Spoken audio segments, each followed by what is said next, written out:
Let me say a few things about the Restructured Code, which provides a context to our main subject today, that is the NAS and fees provisions.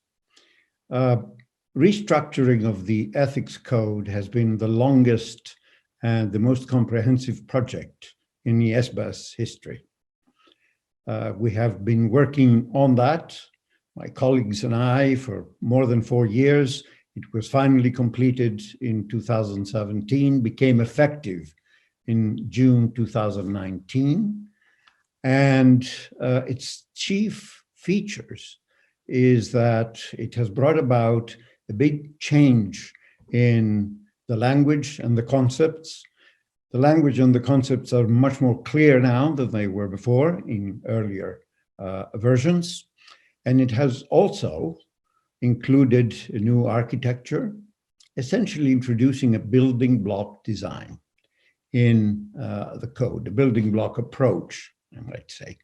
These big changes, which, as I said, took a long time to be completed, have made a big difference in terms of ease of understanding, ease of translation, ease of operation of the code, implementation, and ease of enforcement.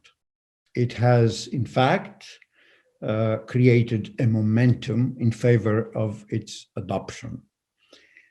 The new architecture, the building block approach, has also made it very easy to navigate this new code for the people who are using it. Now, besides that, besides the structural characteristics, the restructured code also includes very critical enhancements. The first is that, of course, it revamps the conceptual framework of the code, the framework for compliance with fundamental principles and for compliance with the code's requirements.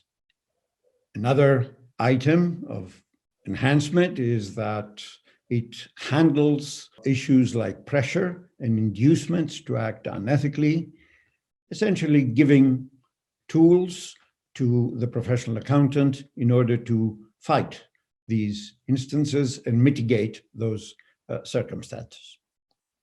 Another example of enhancement of the restructured code is in the very area of auditor independence, by provisions, robust provisions about partner rotation, so as to counter familiarity threats from long association of an auditor with the audit client. And finally, let me also mention the path-breaking standard that the restructured code includes, that's called NOCLAR, standard on non-compliance with laws and regulations. This guides professional accountants, both auditors and accountants in business, to handle cases of non-compliance with laws and regulations when they encounter them in the course of their duties. Let me only say that such a standard did not exist in the versions of the code before the restructuring, so this was quite a novelty and a step ahead.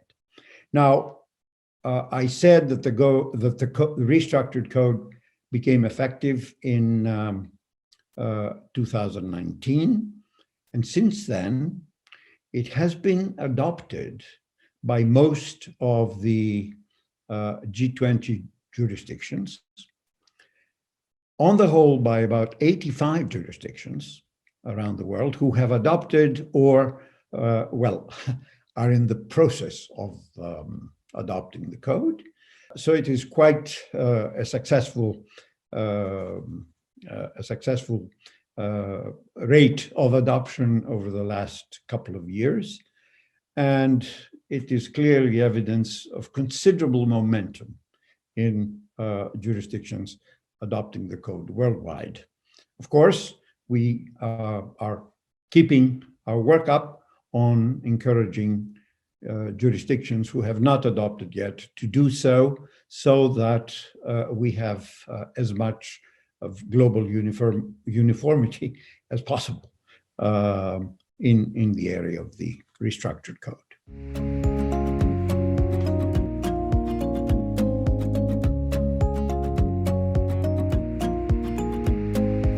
Well, the initiative that the IESBA took to do work on non-assurance services and fees did not really come from a flash in a blue sky.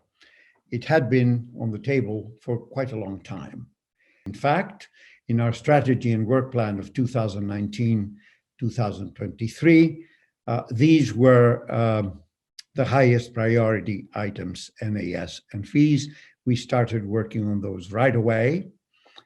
And I must say that they were not really a surprise, either to the market or to the variety of stakeholders. On the contrary, everybody had been expecting those, and we had stated this priority on those projects from early on. Let me just comment a little bit that over the last decade of corporate scandals, and especially the big financial crisis, a concern and a perception was precipitated about possible flaws, about possible gaps in auditor independence.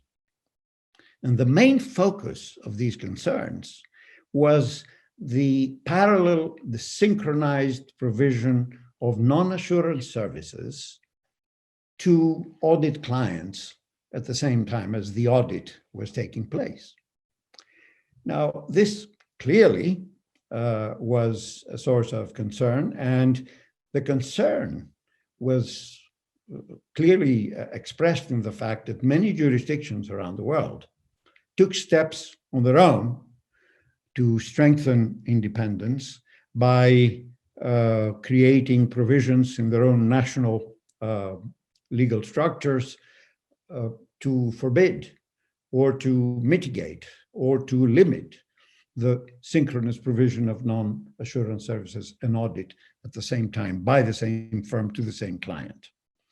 Furthermore, beyond that, many audit firms themselves who felt the pressure from these concerns, the pressure from these accumulating perceptions, many firms took steps themselves through policies and through engaging safeguards to signal that they were seeking to separate the provision of audit from the provision of non-assurance services. Clearly, these show that everybody was sensitive of the concern, but clearly also all these initiatives created a lot of global diversity. And most of this diversity was, how shall I say, a variety of rules-based regimes around the world.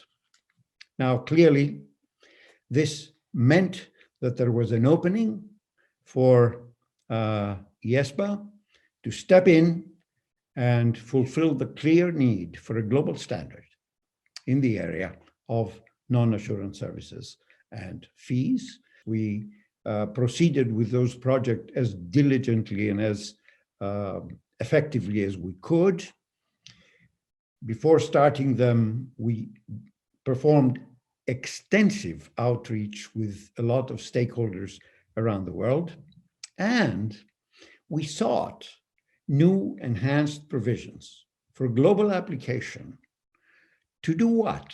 To boost independence and to boost confidence in the independence of auditors and in the independence of audits, hence to protect the credibility of audits, to protect the credibility and confidence in the audit profession, and also, of course, to reassure investors and other stakeholders that audits were indeed valuable additions to the process of transparency that we need to have for markets to operate. So that was what we attempted to do, and that's what we have now completed.